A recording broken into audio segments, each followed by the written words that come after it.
Let's go. So Nick Saban will not be the next head coach at LSU. Nick Saban and I have a standing conversation probably every 2 to 3 weeks. We're good friends, first of all, and a person that I admire a lot. And Coach Saban was joking. No way he's coming back to football, okay? And Miss Terry's not going to let him. So Okay. that's not going to happen. Let's get that out the way soon. Because, yeah, if he was and he was interested, I'll go drive down there and pick him up right now and bring him back.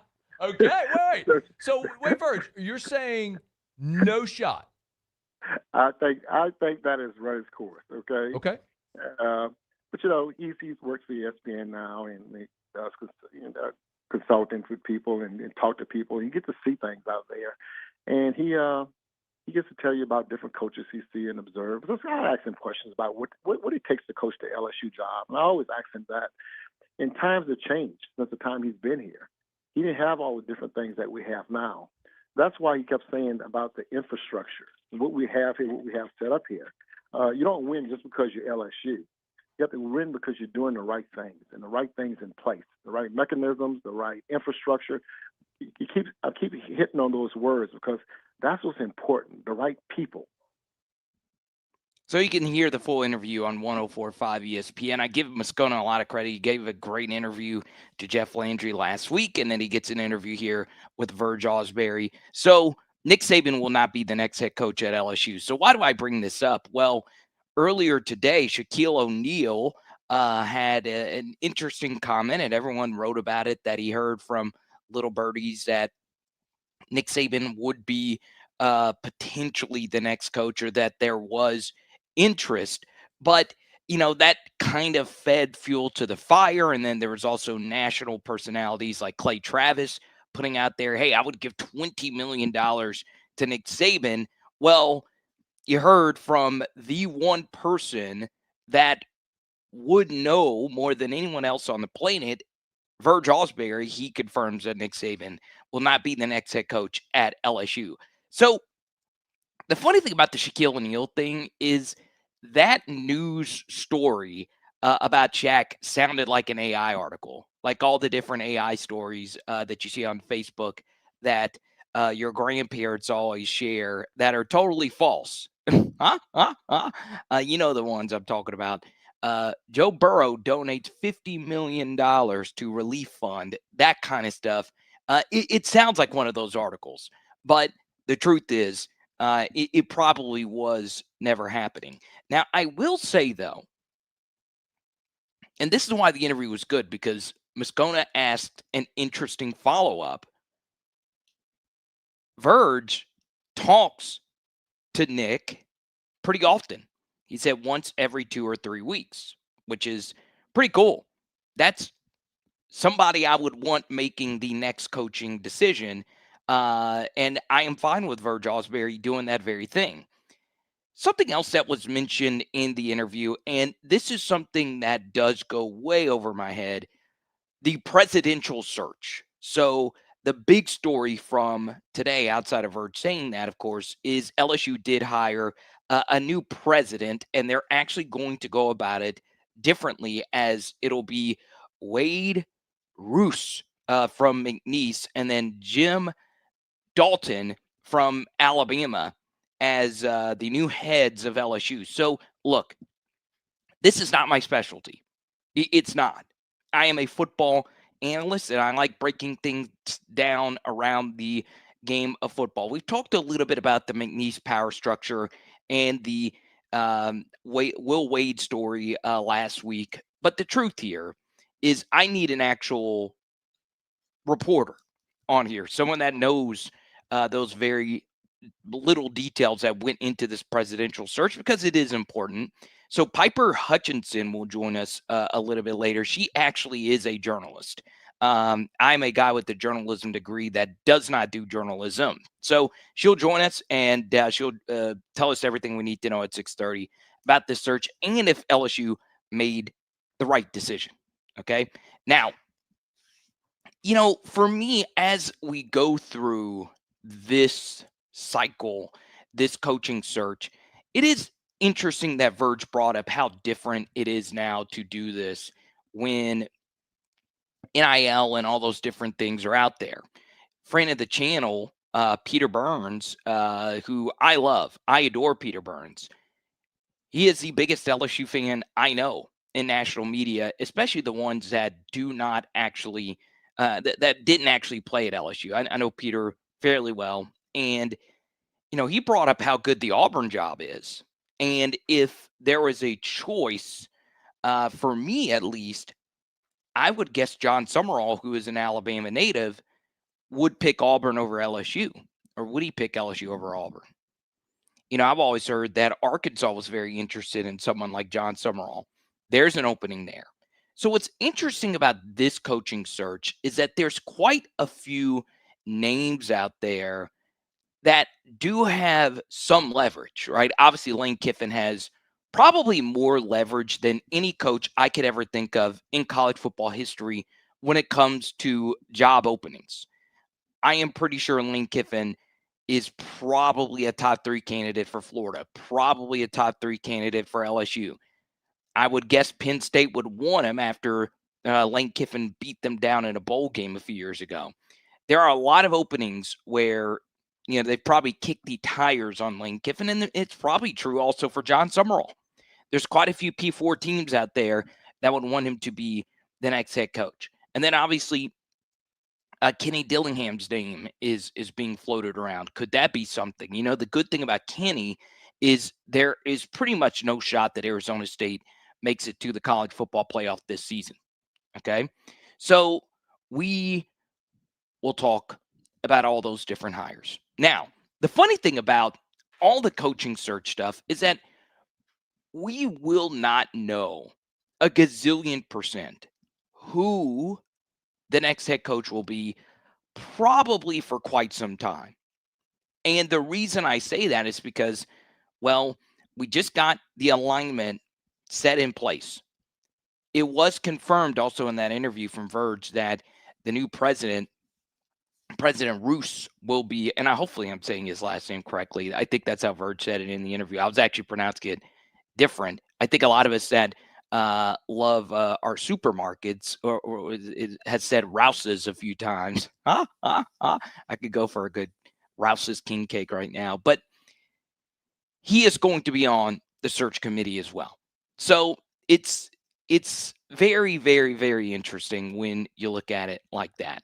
Now, the next thing, I am of the belief that the LSU job is still the best job of these jobs that are available. LSU was open a few years ago when the Billy Napier thing happened. LSU and Alabama. I say LSU and Alabama. LSU and Florida were both open at that time. And look, a lot of us weren't on fire about Brian Kelly. I would say probably 75 to 80% of my viewers were really pumped up that Brian Kelly was the next head coach at LSU. But there was quite a few of you, particularly our Lafayette viewers, that wanted Mr. Billy Napier to be the next head coach. And I do think Brian Kelly was better than Billy Napier was at Florida. I would also say that's probably a little bit closer than one would say it was, and I could get into a few different reasons as to why. So it's important to understand that, yes, the group of 5 experiment probably would have failed with Billy Napier here as well, but we don't know that. We really don't know that at all. And, I'm not as big on John Summerall as a few others are as far as taking this next job at LSU. But I'm also not opposed to it. I'm not opposed to going the group of 5 route at all. And I think for me, I want someone that does have P4 experience. And Verge said, look, it's not that important for that. They would prefer head coaching experience, but it's not something that is a necessity. I do think there are quite a few coordinators out there that would make a lot of sense. So I'm going to save my thoughts, deeper thoughts on Joe Brady tomorrow. That was actually what the video is going to be. But this Verge interview happened, and I wanted to put to bed the Nick Saban rumors, because I wasn't going to do the Nick Saban Shaq angle unless something broke. And today it did break that Nick Saban will not be next head coach at LSU. Something else that also happened as far as Nick Saban being the next head coach at LSU was the birthday video. So Nick Saban celebrated a birthday, and his daughter Instagrammed a video of them surprising him with a birthday cake when he was on a recliner with a blanket over himself watching a game. He wasn't a spry chicken getting out of the chair for his birthday. He seems content in retirement. So, that was something else that just made me go, he really doesn't want to do this. He is loving the media thing. He is incredible on College Game Day. So, there you go.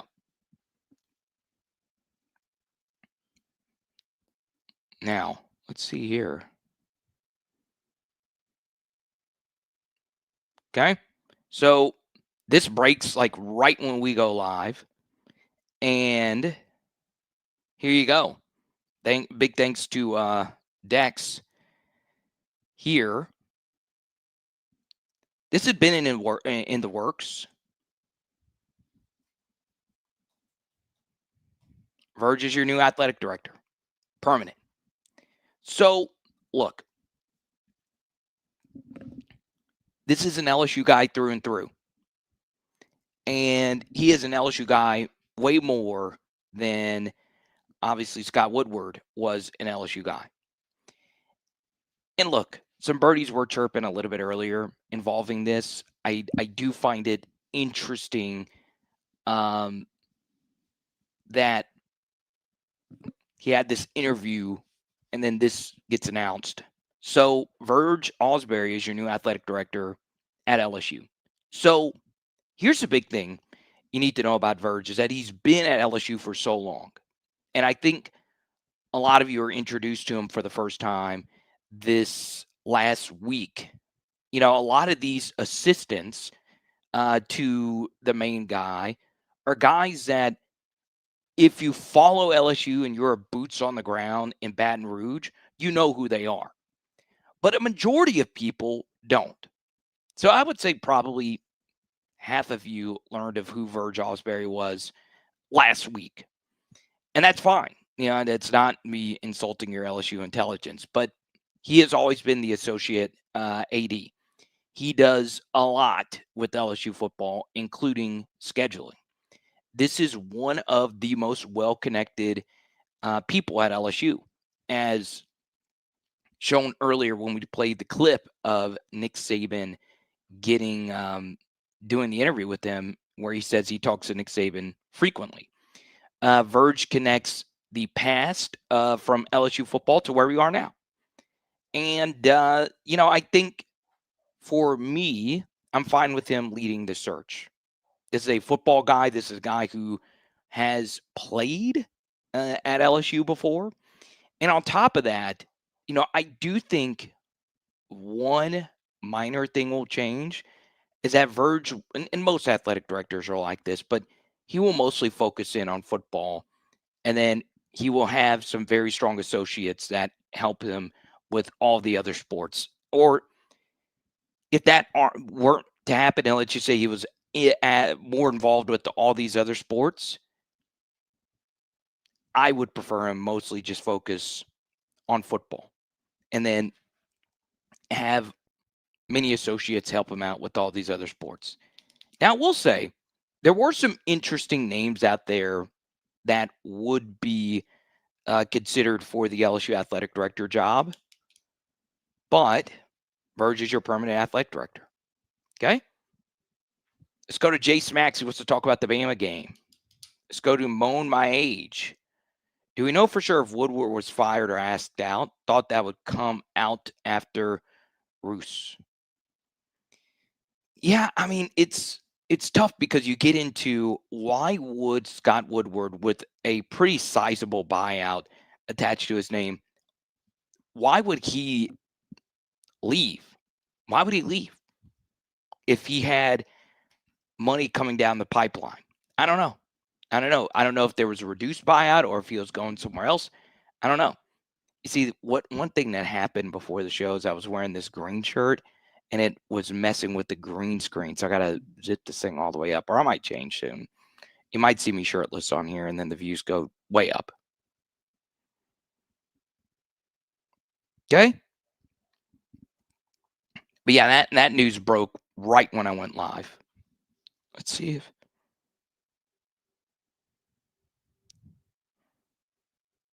anything else. All right. So this will be his hire.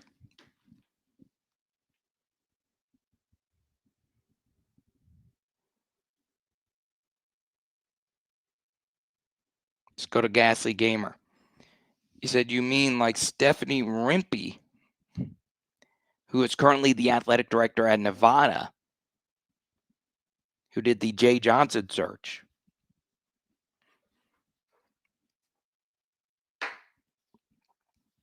You know, you can get into who deserves the credit for actually finding Jay Johnson. I do give friend of the channel, John Eads, a lot of credit for actually chasing down Jay Johnson and interviewing him in Biloxi about Scott Woodward moving on. And Jay Johnson said, I will always be grateful for him getting his shot at LSU. But he says he has to move on as well. Okay? Boris says, here's 5 to keep your shirt on. Okay? So now, I do not want to get into, I don't mind getting into all the legal stuff that happened with Verge when it comes to the Title IX stuff that happened in the past decade. Now, I've always shared. I've interviewed Verge Osbury twice. I've talked to him many a times back when I was still a student and young in the media game, fresh out of college. I've not talked to him since all of that transpired.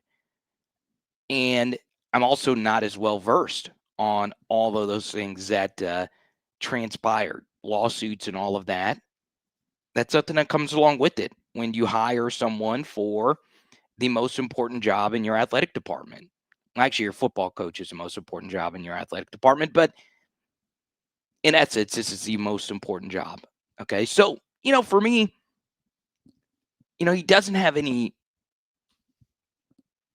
top athletic director experience, but it is a little bit different when he's been there for 20 plus years. And in both interview settings that we have seen him in, he has said things are changing. He has admitted that, yes, LSU is still LSU, but SHIT is different now. There is a lot of things that are moving. Okay? So, look, once again, I'm not as well versed on that, but I'm sure LSU did their due diligence before giving Verge this very prestigious title. Okay? Now, I want to talk a little bit about the Alabama game. Obviously, on Thursday, you'll have your full scouting report. On the SEC channel, I've done a lot of SEC breakdowns on Ty Simpson. And Alabama fans have been blowing me up. And to that, if you're an Alabama fan that watches Power Hour SEC, buck you. I don't like it. I'm kidding. Truth be told, though, I do appreciate Alabama fans watching my stuff. I do. But this week, I got to hate you. It's Bama hate week.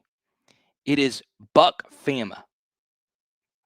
And to that fan, that fateful day over a decade ago, who claimed that an LSU fan stuck a finger in his booty, to that fan, I hope you found the culprit. I do. I really, really, really do. I really do. And we take those types of situations very seriously. But it's Bama hate week. And I hope it never happened to you again. but I hope you suffer a loss this week. That video has always gotten me in tears laughing. That was crazy. Him claiming that an LSU fan stuck a finger in his booty. Crazy. Cliff just joining us, probably trying to figure out, wait, what's going on?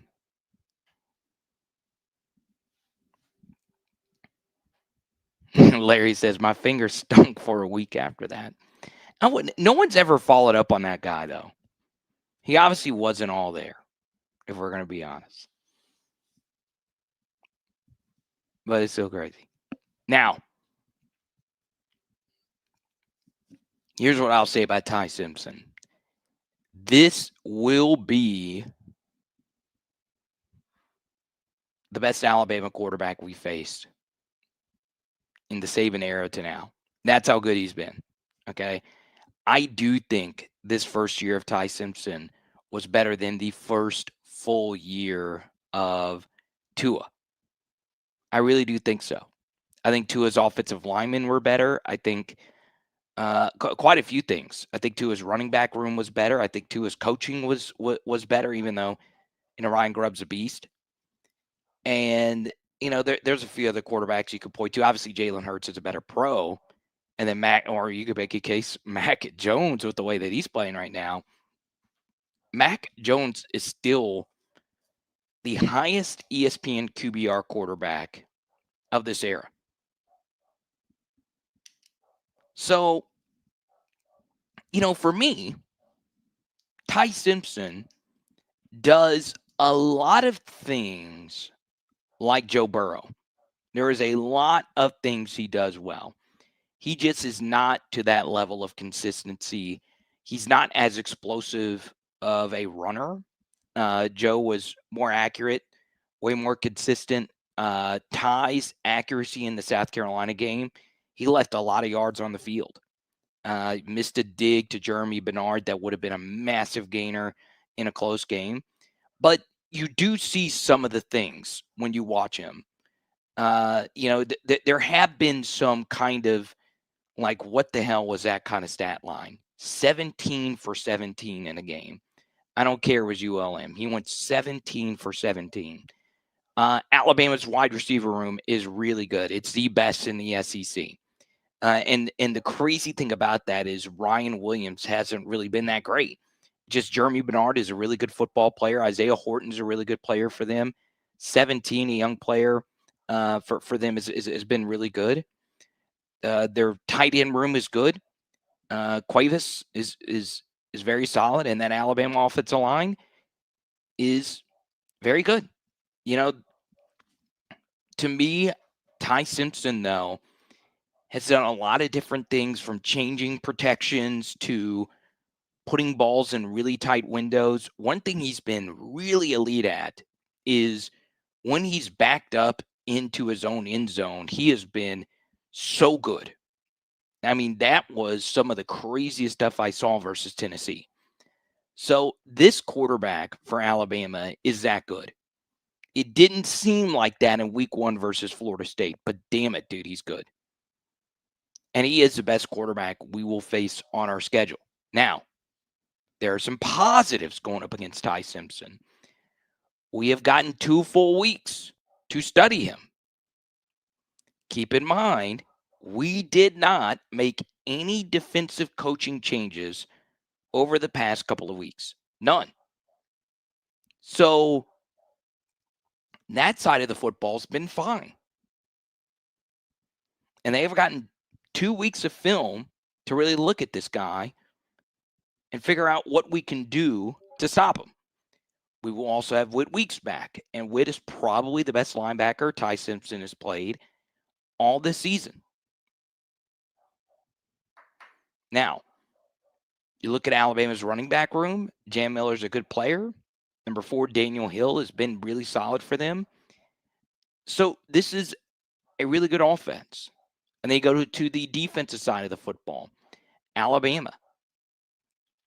Deontay Lawson, number 0. Number 10, check this name out, Justin Jefferson. Fantastic players. 42 is a young man's name who I forgot, just dominated Tennessee. And that is a guy that's probably going to eat our lunch. He is arguably the best bull rushing end in the SEC. He can pile drive you all the way back to Bro Bridge. I mean, he is that good. Secondary's fine. Hubbard's number 18 is the big turnover maker, but they are beatable. Their secondary is very beatable. But our offensive tackles on the road in Tuscaloosa, with the very banged up room that we have with Kerry's current situation, Tyree Adams being out, this could get ugly for us. So what would I do to combat that? Well, the first thing would be, with our offensive line, I would seriously consider playing Donovan Green more. And part of that isn't, and I know we've been really high on Donovan Green, and he's been mostly fine in the limited action. Yes, he did have that huge false start penalty versus Vanderbilt. Should never happen. Give Vanderbilt credit. They stemmed and he got spooked and all of that. But, I cannot stress enough that, yes, it is true that Weston Davis is stunk. He is stunk up the joint. And it is true that our left tackle position is in dire straits right now. But one thing that has really hurt LSU is that Barra Sharp has been a disaster. And what have I always said? This is, if you are new to this channel, we've gotten a lot of new subscribers. I really do appreciate that. With the coaching search, that's what normally happens. But this is the single most important thing. And I want you to take this next message to your heart if you're new, because we have to get to our guests. The worst thing in life is not being bad. Because if you're bad, at least I know you're bad. Everybody knows you're bad. What can really hamstring you is when you think something is good, but they really are bad. That will always hurt you. You might think you have that good friend in your life that you can call and rely on to come help you fix a blown out tire. They don't pick up the phone. They don't check on you. But if you had that friend who you knew wasn't going to show up in the first place, and you never call them, guess what? You saved their time. You saved your time. The problem is LSU was really high on Barra Sharp. They weren't the only ones. I thought Barra Sharp was going to be good, but I did say he got ragdolled a lot at Oklahoma, got thrown around. It was a problem. So I would like LSU to have a traditional tight end, see what Donovan Green could do you in that role. And then from there, you can see what you have with Donovan Green as a permanent tight end. Okay? Now, we need a good, warm PHL welcome to an actual journalist. Someone who knows what an FOIA is. It is Piper Hutchinson who joins us. Piper, good to see you. Welcome to PHL. We have never met once before, but I first want to say thank you for providing clarity on this LSU presidential search. Well, thank you so much for that, and thank you so much for having me. It's great to be here. So the first thing, what all does the LSU president actually do? Well, they actually changed that a bit today. So in addition to announcing that there's going to be a president and a chancellor, they've announced kind of a reorganization of the system. So since 2012, we've just had a president who's also served as the Baton Rouge campus chancellor. And before that, we had somebody who oversaw the system, the president, and then somebody who focused on the Baton Rouge campus, the chancellor, which is sort of what we're going to have in the future. We're going to have Wade Rousse as president and Jim Dalton as chancellor. But things are going to kind of get switched around from the last time this happened. So athletics is going to report directly to Wade Rousse, the system president, which is a little bit unusual, and several other institutions in the LSU system that do a lot of research. So we're thinking about Pennington and the medical schools in Shreveport and New Orleans are actually going to report to Dalton as the Baton Rouge campus chancellor. So it's kind of looking a little different than it used to. Why do you think they did that? So LSU has this goal to join this organization called the Association of American Universities, which is a group of the top research institutions in the United States. And to do that, LSU needs to increase its research expenditures by like double. So basically, this is kind of a way to bring in the research spending of these other institutions into the main campus's ranking, and it bumps it up by quite a lot. I think a couple $100 million. They're still going to need to do more spending on research, but it's kind of like the first step. When it came down to this search, there were 3 finalists. Can you tell us more about the other 2 finalists, and if you think potentially LSU could have actually gone in that direction? Because it was, out there that it looked as if it was going to be Rousse from McNeese. So who were the other 2 finalists? So Dalton, the guy that was named chancellor, he was one of the finalists. The other finalist was a guy named Robert Robbins, who used to be the president at the University of Arizona. He came really highly recommended, including a letter of recommendation from Mark Emmert. And, I think a lot of people liked him. Something interesting that happened today is that Rousse and Dalton said they started talking last Friday about their plans to pitch kind of splitting the roles to the Board of Supervisors. And they've been working on this plan all through the weekend and through yesterday. So it seemed like they kind of had a plan in place to maybe cut Robbins out. That is so interesting. So were you shocked that this happened today, or is there something that you thought could potentially happen? So we've been hearing for almost a year that they were talking about splitting the president and the chancellor roles, but LSU board chairman Scott Ballard was always kind of against it, and he spoke against it as recently as last Wednesday. So I was a little bit surprised that they were going to take this action. But we started hearing yesterday that there was more of a possibility that this was going to happen, and if it did happen, that it was probably going to be Dalton. Why would Scott Ballard be against that? Well, what are the cons of LSU doing this? I'm just so curious, because this is way over my head. Well, Ballard was on the board when they made the decision to combine the positions, so I think he has that kind of background.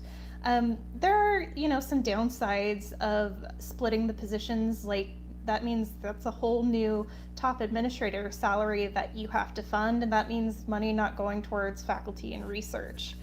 There are also like the possibility of creating some friction between those 2 people because, the person who leads the Baton Rouge campus typically has some political sway of their own.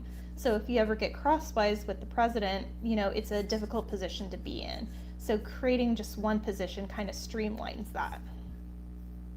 What was Jeff Landry's role in all of this?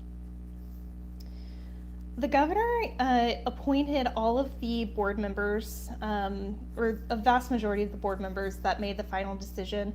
And as we know from other reporting, there was a meeting at the governor's mansion over the weekend to discuss Scott Woodward and Brian Kelly. I have to imagine that this presidential search was also discussed.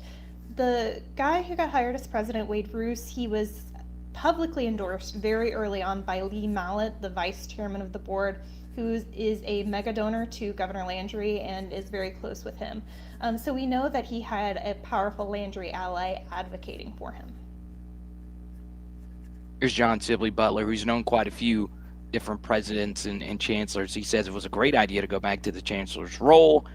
Position should never have been combined. Research money is brought in by the faculty to LSU. Is that true? Yeah. So research money comes from federal grants, and Okay. that's a competitive process that faculty play an active role in.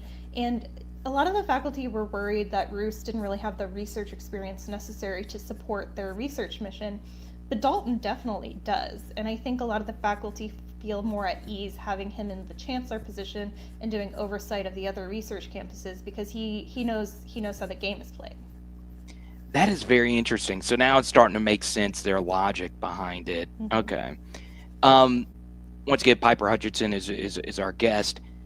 When you dive deep into researching a story, you obviously have to pull out some interesting nuggets that aren't actually being brought up as far as, because most people, when they retweet you and all that stuff, they're just looking at the news. Okay.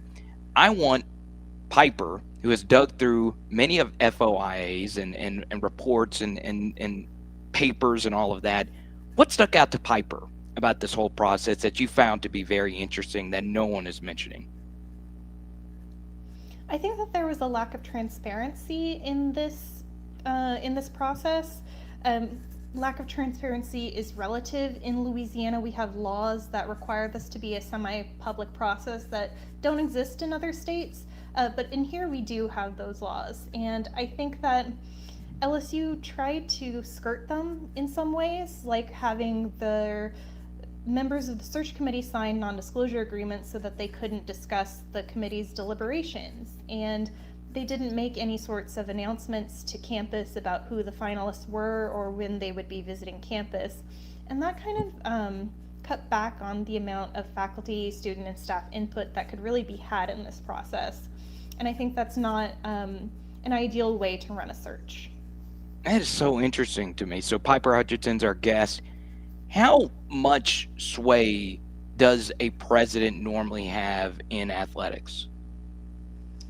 Well, the athletic director reports to the president. The president is their boss. Yeah. Some presidents haven't always fully utilized that leverage. They've kind of let athletics do what they're going to do as long as they're making money. But I see presidents at other universities kind of laying down the law. And you can imagine that maybe that's something that Wade Rousse might want to do. He's been talking about, strong leadership this, strong leadership that. He might have more of an impact on athletics. For you, Piper, I think a big discussion as far as buyouts and all of that are concerned, because I know it's not specifically what you cover, but what are your thoughts and what are people's thoughts on athletics and spending? Because there's always the library's dilapidated. Why are we putting the money towards that? What do the people you talk to have to say about that?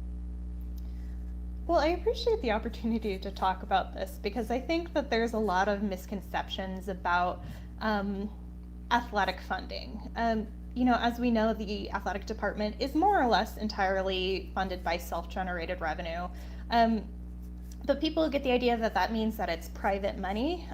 But self-generated revenue is just a term in the state budget that means that it is developed in some way by the agency. And every agency has some form of self-generated revenue. And universities as a whole are 2/3 funded by self-generated revenue. So, when people start criticizing people for criticizing, these big buyouts or other athletic expenditures by saying, oh, it's self-generated revenue, well, that's public money that we're talking about. And I think the public has a right to be concerned about how universities spend public money. And that is absolutely something that's being discussed by the Board of Supervisors and people in political circles. LSU is kind of unique in that it is actually making some money. Other universities in Louisiana obviously are not, and because of that, the Louisiana legislature passed a law last year that allows tax dollars to go to Division I athletic programs in Louisiana. So starting next year, LSU is going to be receiving about $2 million in tax money annually, which is going to be kind of different because historically LSU athletics didn't receive much, if any, tax revenue in any given year. How do you feel about tax money going towards athletics? Well, I certainly see the argument for some of the smaller schools because they're, deeply in debt, and those athletic departments have, an impact to the culture of the university, which impacts recruitment to those schools. I think that maybe the $2 million that's supposed to go to LSU could maybe be divided to the other D1 programs, and LSU really wouldn't be that hurt by it. I say that as an LSU fan, for the record. Yeah, yeah. I was looking at your stories here. I want everyone to go read her work. I want you to get something out of this appearance because I just learned of you last week, and I read a decent amount of these stories, and I found this interesting. Some of your coverage of how everything went down last week with LSU's old athletic director. What were your thoughts on how Scott Woodward departed, and do you think he did a fine job as the LSU athletics director? Well, I had heard for months that Woodward was kind of on the edge of getting pushed out. So I wasn't totally surprised that this happened so quickly after Brian Kelly's departure. I think the extent that the governor was publicly involved in this decision was a little bit of a surprise. I figured he would be involved to some extent, but to do like all these media appearances, I think that was really interesting. I think that Woodward deserves some credit for, the championships that have been won under his tenure. But as many people have noted, he was responsible for this very large Brian Kelly contract, and that does have an impact on the finances of the university. So you went to LSU. I did. All right. And what year did you graduate? 2022. Okay, so you're a big LSU fan. So, Piper, I want you to take journalism hat off. This is your opportunity. You're with a bunch of rabid LSU fans. We don't normally do journalism-y kind of stuff. And we were big fans of William Tate and how much he loved sports. But I want you to be LSU fan, Piper. How do you feel about the direction of the Tigers football program? I'm not loving it. I'm not having a great time this season. I was very skeptical at the start of the season. I thought we were going to be terrible. I thought we were going to lose to Clemson. And then we won. And then I was like, oh, maybe we have some aura here. Like maybe we're going somewhere. And I have been really disappointed by the team's performance. I have really been disappointed by the regression that we've seen in Nussmeier's performance. I would really like to see a turnaround here because I have more fun when there are more people in the stadium and when we're winning games and going to the playoffs. That's what I want. That's what everybody wants. I'm all on board for that. I hope, whoever the next coach is can make that happen. Yeah. Are you a dog or a cat person? Dog person. Dog person. How many dogs do you have? I don't have any dogs right now. I had a little Cavalier who died a couple years ago, and I haven't had the heart to get another one. Oh, okay. Well, here's what we're going to do. Since we brought this up, and this is true, I DJ'd a wedding this past weekend, and they had a little dog matching the suit of the groom. So our dog passed away a few years ago. We had these bands, and it's a book band. It's got Power Hour LSU on there. I'm going to send one to you. Is that okay with you? Oh, that's very sweet. Thank you. Yeah. Well, we want you to feel welcome here, Piper. And here's the thing. You know nothing about me, which is awesome. I have a journalism degree, and I am not objective journalist like you are, okay? And when I did research on you and I saw those 4 letters, I'll bring them up again, FOIA, all right, Freedom of Information Act. I'm a journalism nerd, and the fact that you actually like to do that and the arduous ass process for you to have to go through all of that.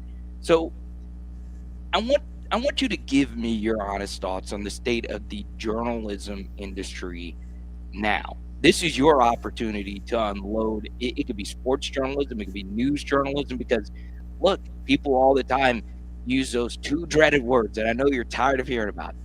Fake news, while you're actually out there trying to, do your own factual research and all of that. So this is Piper's chance to talk about journalism. So let's hear it.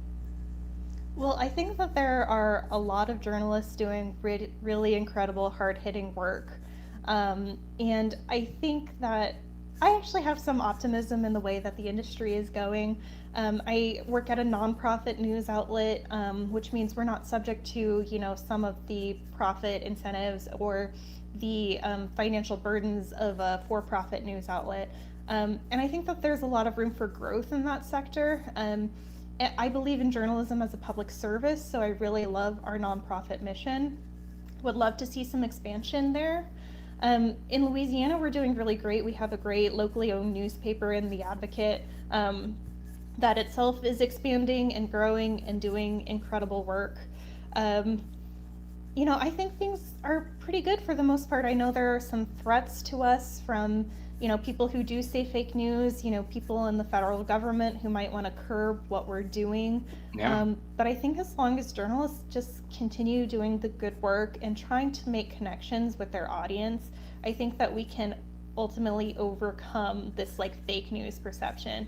Personally, what I do is I reply to every single hate email that I get sent, and I send them a very honest reaction to the things that they send me.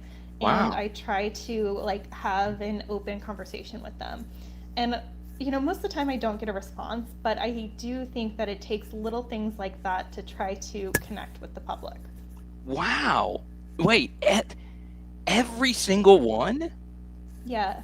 So if somebody says something mean on Twitter, just in my Twitter comments, I don't respond. But if they take the time to write an email or a DM or something, I'm like, you know what? I'll take the time to respond to you too. That is interesting. And I can imagine, I say this with a grin, but I also say this with a serious tone. I'm sure not all of them are lovely. I'm sure there was some nasty ones. So for you to swallow your pride and reach across the aisle to the hater, if you will, that's pretty impressive, Piper. I give you a lot of credit for that. Well, I try my best.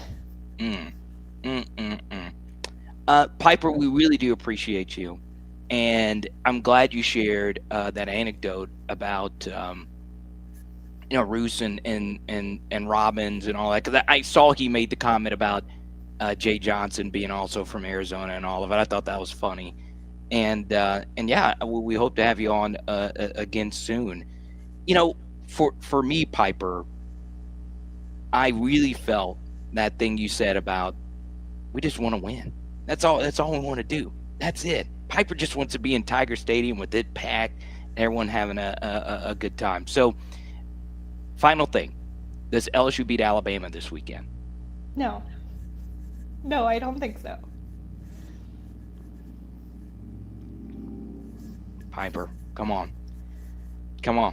Yeah, we need you. You said the optimism word a minute ago. I have optimism about the future of journalism. I do not have optimism about the rest of this football season. That being said, I will be watching every game. I will be at every home game for the rest of the season because I'm a diehard. Diehard. Well, Cliff, one of our diehard viewers, said we appreciate you, Piper. We also had someone in there earlier, American Patriot. Big Dog also showing you some love. American Patriot said he loves the name Piper. There you go. Well, awesome stuff. So it's very important. I was able to see that your organization, the Louisiana Illuminator, is a nonprofit. So the best thing you could do is just go read their articles, right? That's what's great about it. Piper tries to be straight and fair down the middle. So make sure you check her out. And Piper, thank you for all your expertise on this. Thank you. And I'll just add, we don't have any paywalls or ads or anything, so anybody can come read our stuff anytime. Thank you so much for having me. Yeah, we'll talk soon, Piper. Yes. I know, Tari. It hurt my heart too. I thought since she was, because you guys know I'm going to pick Alabama. You guys know I'm going to pick Alabama. We're not a good football team right now.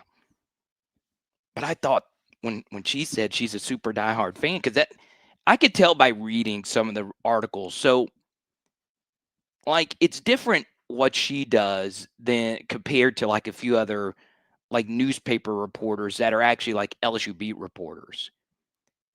It's different because she's reporting actual news stuff. Not that the beat reporters don't, but it is a different thing, right? So for her to say that she actually is a really big LSU football fan, you could see it. She wants the team to do well. I thought she was going to pick LSU. I thought so. Now, I do have one more thing I want to get to before we get to a few more of your comments. But Power first, Hour Network listeners and viewers, you might be consuming this content with that crick in your back that you've been trying to get rid of for so long. Take this as your sign today to book your appointment with LabordTherapy.com.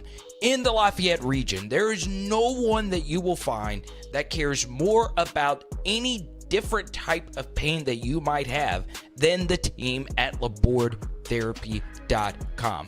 Book today. Once again, that's LABORDE therapy.com, or you can visit one of their 5 locations all throughout the Lafayette region. PHL Nation, it's time to lock in and get serious really quickly with our friends at Fortified Gulf Coast and FortifiedGulf.com. This is my buddy Ramey. He is one of many Fortified Gulf Coast inspection professionals that are doing something to help you not only save your home, but your memories. The Fortified program got started about 13 years ago. We adopted it here in New Orleans about 2.5 years ago. It's a more advanced way of doing the roof. It adds an extra layer of protection, whereas even if a hurricane was to pull the shingles off this roof, water will still not get into the house. So yes, your establishment is important, but what about the things you can't replace? That family scrapbook or that painting that's been handed down from Meemaw to Papaw and to you. It is important to protect that today with Fortified Roofing. And while this seems like a priceless asset, did you know it can actually save you on your homeowner's insurance up to 37% if you are in South Louisiana? Just call the number 504-444-7563. That's 504-444-7563, or visit FortifiedGulf.com.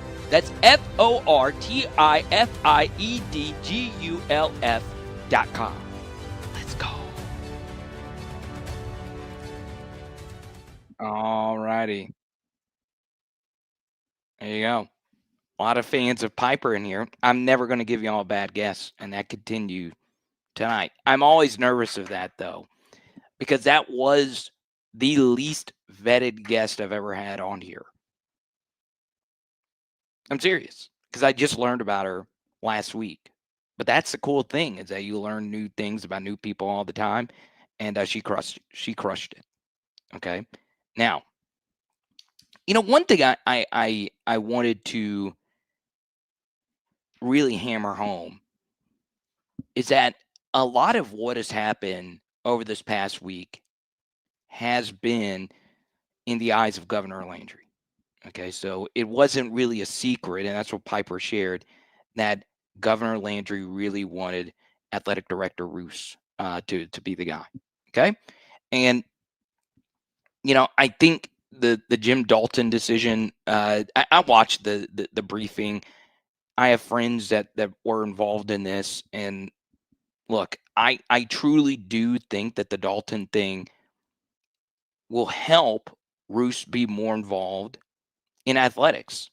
President Tate was very involved with athletics. His wife was very involved in LSU athletics. So, we'll see how it plays out. But it is now clear that LSU has what they need to move forward. One thing I would hope that would happen, and this is going to be something that you, whoever you are watching this right now, will hope that happens, is that Governor Landry and what happened last week fades in our memories. Because number one, it's going to. We always move on to the next thing. But the truth is, what happened last week when we were all crying doom and gloom, that could fall by the wayside if this alignment and this current iteration of the brain trust of LSU athletics handles their job and the governor doesn't do anything like last week. And that's no disrespect to Governor Landry. It's just those types of things can really turn off coaching searches. But now, if you're LSU, let's just say that they were theoretically interviewing a coach and a candidate, and they said, "Well, we saw what happened. I don't want people that don't do anything in football to be in my lap trying to tell me what I need to do and not do." Well, number one thing I will say about Governor Landry is that he did say, "I don't want to hire the next football coach." He said that in almost every interview. So you can sell that to a candidate. And then number two, what you could say to that coaching candidate is, "Hey, we weren't aligned. We didn't know. We did not know. We didn't know who our president was. Now we know our direction. We know who our AD is. We know who our president is. We know who the search committee is." Okay? I will tell you that there is a lot of juice right now with Verge Osbury being the guy. Okay? Now, Chef EJ, what's good? He joined the YouTube membership. What are you going to cook me, man? All right. I always want to give you one big winner under all of this. All right. I want to give you the one sports take that is unique to me, or one that you might not have thought about just yet. And, there's whispers that Verge was going to be the guy a little bit earlier today. You saw a few other media members tweet out some cryptic things. The big winner today is Frank Wilson. All right. I do think Verge being the permanent guy helps Frank Wilson. I also think Frank Wilson being a more affordable option helps Frank Wilson. I also think what helps Frank Wilson potentially being the next guy is that this coaching search is just so simplified if he's just the guy next year, because you don't have to hire and fire as many coaches. That's more money that can go in the NIL. And one thing that's also working in Frank's favor in a major way is that all these other jobs are open. All these jobs are open. It's one of those things where, what if Lane Kiffin was in a position that LSU and Florida were seriously interviewing him, and he was seriously talking to both of these schools? I'll keep my mouth shut on that. And then at the last second, he picks Florida. Well, guess what happened a few years ago? Lane was in that same spot. He was in that same exact spot. Lane Kiffin and Jimmy Sexton are really close. It's a little bit closer than the normal Sexton to head coach relationship. And they played Arkansas like a fiddle. Played them. And as many of you know, I'm pretty well connected with the University of Arkansas. And there are some at Arkansas that actually thought Lane was going to go there. And he picked Ole Miss. And guess what Arkansas did? They hired Sam Pittman, who's not an Arkansas guy, but that was his dream job, and he's going to live the rest of his life with Arkansas, in the state of Arkansas. He's retired, and he's got a huge lake house in what would be equivalent to Alexandria, Louisiana, in a city in Arkansas near a lake, right? Actually, it would be probably Hot Springs is probably closer to Lake Charles in terms of comparisons, but that's not the point.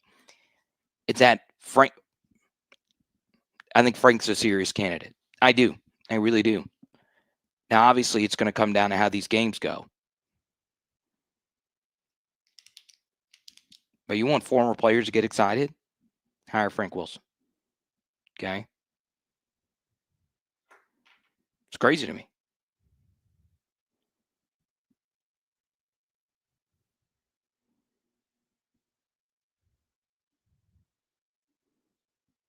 King MJ. Now, I'll tell you, I will be the first to tell you, I'm not the most well-connected person that does this. I'm not. Never will claim to be. And nor do I want to be that either. I want to be the analysis guy. I want to be the film study guy. I want to be the live stream guy. That's why I had Piper on. She's an actual reporter.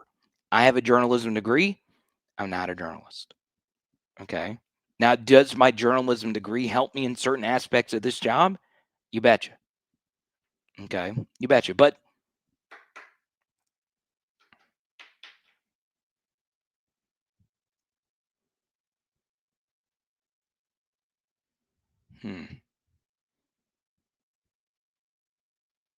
Spectrum says he thinks Kiffin favors Florida. I don't know. Our guest last Tuesday, though, would tell you otherwise. I would highly recommend you go back and listen to last Tuesday's interview. It was from another former LSU student. But there you go.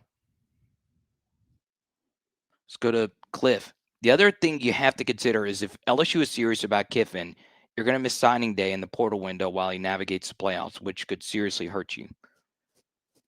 Here's the thing that I want us to prepare for. All right. Brian Kelly really wasted, I think, the final glory years of what we consider LSU football to be in the eyes of the SEC. Okay. There is a real chance that we do not field a good football team next year. And I really do mean that. We might not have a good team. And while this wouldn't necessarily be tanking, you don't ever really tank in college football. You do need to be prepared for a potential rebuilding year. All right. So obviously, if Kiffin comes and the portal window closing and there not being a spring window and all of that, Kiffin will coach some things up, get some things done, and get us going in the right direction.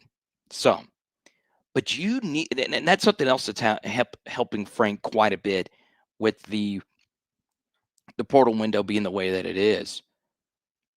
But next year we have a 9-game conference schedule. And whether or not you think Clemson is going to be good, we know for one thing, they're probably not going to suck. They might, especially if Dabo says, look, I'm done with you guys. Next season could get tough.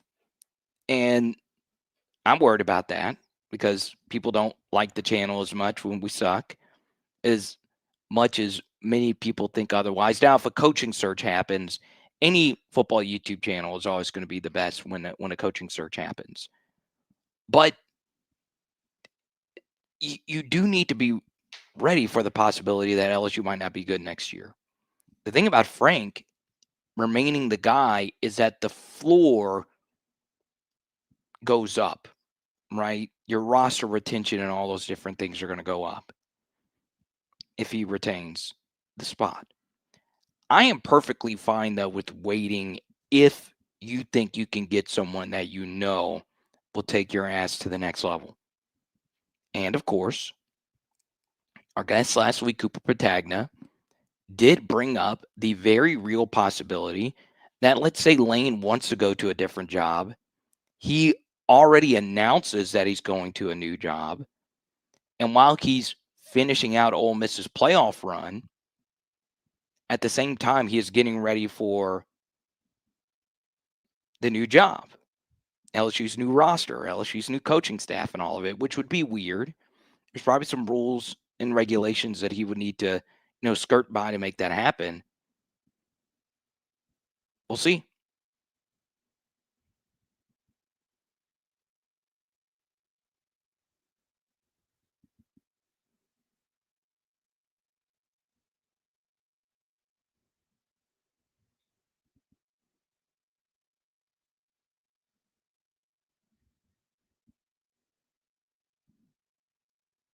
Ashdog LSU says, I hope the governor fades away. And I think he will. I do. And once again, I'm never going to put it past Governor Landry to put himself into the news again. But I do think now that he has his guys in place, he'll fade back a little bit. But Verge Osbury is your permanent athletic director.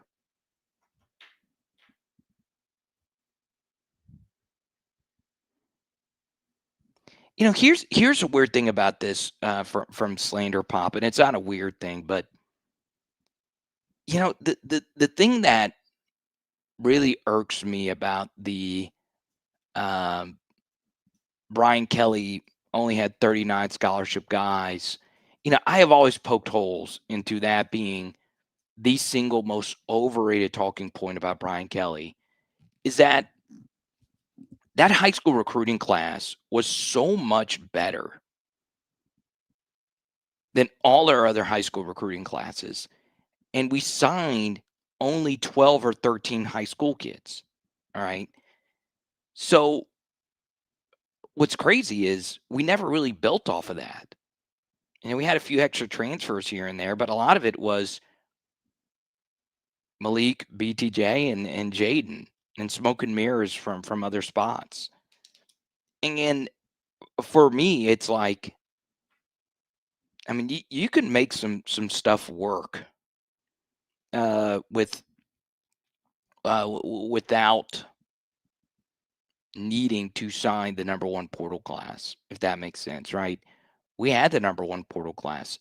Didn't make a lick of difference because none of our guys, outside of just a few, were developed to where they're having the primes of their careers right now. How many year 3 and year 4 high school recruits did LSU bring in?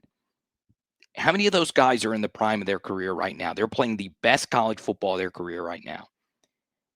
And the answer is Whit Weeks, maybe Tyree Adams, and that's about it.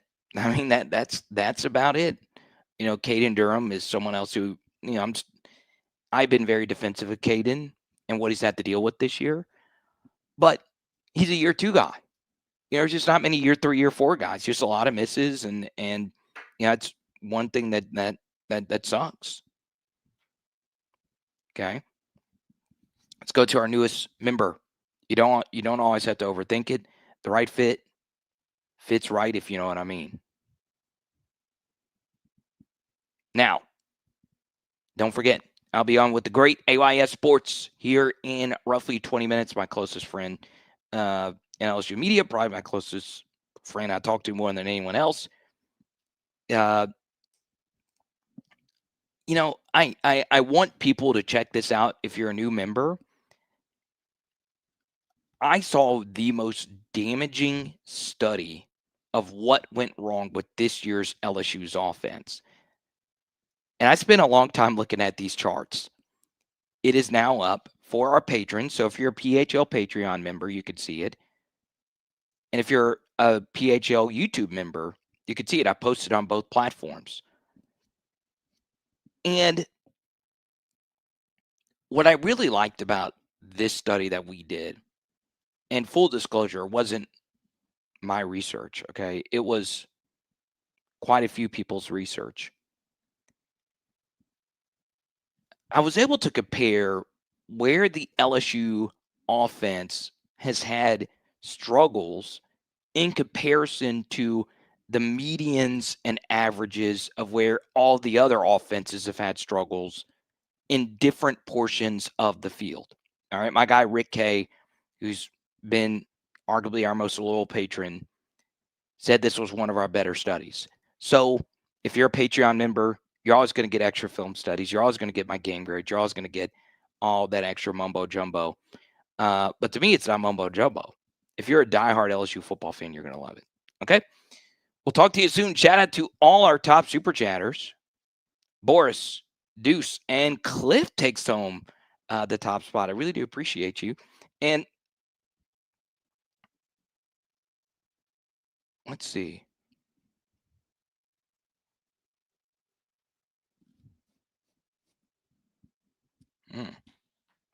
Just got an email from TikTok.